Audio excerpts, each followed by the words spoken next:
ലക്ഷ്മി അത്ര വൈൽഡ് കാർഡായിട്ട് കേറുമോ അല്ലെങ്കിൽ ബിഗ് ബോസിൽ ഉണ്ടാവുമോ ഒരു സംശയമുണ്ട്. സാധാരണ അതേപോലെ പറഞ്ഞ ആൾക്കാരൊക്കെയാണ് കപ്പം കൊണ്ട് വന്നത്. വൈറ്റ് ഗോൾഡ് എന്ന് പറയുമ്പോൾ ഏറ്റവും ഇപ്പൊ ടോപ്പായിട്ട് കേൾക്കുന്ന ബിഗ് ബോസിന്റെ ടൈറ്റിൽ സ്പോൺസർ എല്ലാം വൈറ്റ് ഗോൾഡ് ആണ്. എത്ര സ്ഥലങ്ങളിലാണ് ചെയ്യുന്നത്, ഏതൊക്കെ ഭാഷയിലാണ് ചെയ്യുന്നത്? അതായത് വൈറ്റ് ഗോൾഡ് എന്ന് പറഞ്ഞൊരു ബ്രാൻഡ് എടുത്ത് പറയുമ്പോൾ, അതായത് ഒരു മലയാളി ആയിട്ടുള്ള ഒരു വ്യവസായി, അദ്ദേഹം ബാംഗ്ലൂരിലെത്തി ഒരു ബിസിനസ് ടൈക്കോണായി മാറുകയാണ് ബാബുസൻ. സൗത്ത് ഇന്ത്യയിൽ തന്നെ ആദ്യമായിട്ടായിരിക്കും ബിഗ് ബോസ് ഇത്രയും വലിയൊരു ഹ്യൂജ് ബ്രാൻഡിങ്ങൾ വരുന്നത്. വൈറ്റ് ഗോൾഡ് ആണ് ഇത്തവണ മെയിൻ സ്പോൺസർ. 4 സ്റ്റേറ്റുകളിലായിട്ട് 3 ഭാഷയിലാണ് കേട്ടോ വരുന്നത്. അതായത് Bigg Boss Telugu, Bigg Boss Kannada, Bigg Boss Malayalam. So എനിക്ക് വരെ ഒരുപാട് മെസ്സേജസ് ഇൻസ്റ്റാഗ്രാമിൽ വരുന്നുണ്ട്, ലൈക്ക് ബിഗ് ബോസിൽ കയറണം എന്ന് ആഗ്രഹമുണ്ട് എന്നൊക്കെ പറഞ്ഞിട്ട്. അപ്പം ഇപ്പൊ ഏഷ്യനെറ്റിലെ പ്രൊമോ പോകുന്നുണ്ടായിരിക്കും. അപ്പോൾ വൈറ്റ് ഗോൾഡിനെ ടാഗ് ചെയ്തിട്ട് നിങ്ങളുടെ ഒരു 3 minutes ദൈർഘ്യമുള്ള ഒരു ഡ്യൂറേഷനുള്ള ഒരു സെൽഫ് ഇൻട്രൊഡക്ഷൻ വീഡിയോ നിങ്ങൾ പോസ്റ്റ് ചെയ്താൽ മതി. അപ്പോൾ ബാക്കിയെല്ലാം നമുക്കിനി അഗ്നിപരീക്ഷയിലൂടെ, വൈറ്റ് ഗോൾഡ് ബിഗ് ബോസ് അഗ്നിപരീക്ഷയിലൂടെ കാണാൻ പറ്റും. So happy. ഇത്തവണ എന്താ പറയുക, ഇത്രയും വലിയൊരു ഷോവിന്റെ ഭാഗമാവാനായിട്ട് വൈറ്റ് ഗോൾഡിനും എനിക്കും ഒക്കെ സാധിക്കണേല്. ഈ വൈറ്റ് ഗോൾഡിൽ സ്വർണം വിൽക്കാൻ വന്നാൽ നമുക്ക് ബിഗ് ബോസ് കയറാൻ പറ്റുമോ?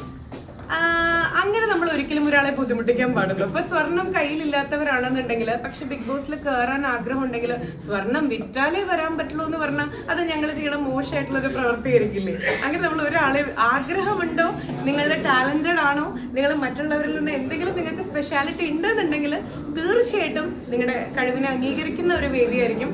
വൈറ്റ് ഗോൾഡിനെ ടാഗ് ചെയ്ത് നിങ്ങളുടെ ഇൻസ്റ്റാഗ്രാമിൽ നിങ്ങളുടെ ഒരു സെൽഫ് ഇൻട്രൊഡക്ഷൻ വീഡിയോ ഇട്ടാൽ മതി. അതുപോലെ തന്നെ പ്രൊമോ, ഏഷ്യനെറ്റിന്റെ പ്രൊമോ കണ്ട ബാക്കി ക്രൈറ്റീരിയാസ് ഉണ്ട്. ആ ഫോമൊക്കെ ഫില്ലപ്പ് ചെയ്ത് അങ്ങനെയുള്ള പറയുന്ന സ്റ്റെപ്പ് 1, സ്റ്റെപ്പ് 2, സ്റ്റെപ്പ് 3 കൂടെ നിങ്ങൾ ചെയ്തു കഴിഞ്ഞാൽ ഒരുപക്ഷെ നാളെ അഗ്നിപരീക്ഷയിലൂടെ ലാലേട്ടൻ കിരീടം വെച്ച് തരുന്ന ആ ഒരു ബിഗ് ബോസ് നിങ്ങളായിരിക്കാം. അറിഞ്ഞൂടോ, നമുക്ക് നോക്കാന്നേ. ഇപ്പൊ എല്ലാവർക്കും ഒരു സംശയം, ഇപ്പൊ വൈറ്റ് ഗോൾഡും കൂടി ചേർന്ന കൊണ്ട് ലക്ഷ്മി അത്ര വൈൽഡ് കാർഡായിട്ട് കേറുമോ അല്ലെങ്കിൽ ബിഗ് ബോസിൽ ഉണ്ടാവുമോ ഒരു സംശയമുണ്ട്. സാധാരണ ഞാൻ ഇതുവരെ കണ്ടുവന്നിട്ടുള്ളത്, എല്ലാ സീസണിൽ പോകുന്നവരും ബിഗ് ബോസിൽ പോകുന്നവരും ഞാൻ പോവില്ല എന്നാണ് പറയാ. അത് കഴിഞ്ഞ് പെട്ടെന്നായിരിക്കും ഒരു എൻട്രിയിൽ നിങ്ങൾ കാണുന്നുണ്ടായിരിക്കുക. അതുപോലെ ഞാനും ആ സെയിം ഡയലോഗ് ആവർത്തിക്കുന്നു, ഞാൻ പോവില്ല. ബാക്കി എന്താന്നുള്ളത് നമുക്ക് വഴിയെ കാണാന്ന്. ഇതേപോലെ പറഞ്ഞ ആൾക്കാരൊക്കെയാണ് കപ്പം കൊണ്ട് വന്നത്. അതെല്ലേ? അനുവിനെയൊക്കെ ഉദ്ദേശിച്ചത്. സത്യം സത്യം സത്യം. എന്തായാലും നമുക്ക് നോക്കാന്നേ ഇത്തവണത്തെ ബിഗ് ബോസ് എങ്ങനെ പോകുന്നു, എന്താണ്, ആരൊക്കെ ഉണ്ടെന്നൊക്കെയുള്ളത് വഴിയെ കാണാം. ഇപ്പോഴേ പറഞ്ഞ അതിന്റെ സർപ്രൈസും ഇല്ലേ, പിന്നെ ഓഡീഷൻസ് നടക്കുന്നല്ലേ ഉള്ളൂ. അല്ല, എന്റെ തീരുമാനം ഞാൻ പിന്നെ പറയാം. അല്ല, ഇപ്പൊ വൈറ്റ് ഗോൾഡ് എന്ന് പറയുമ്പോ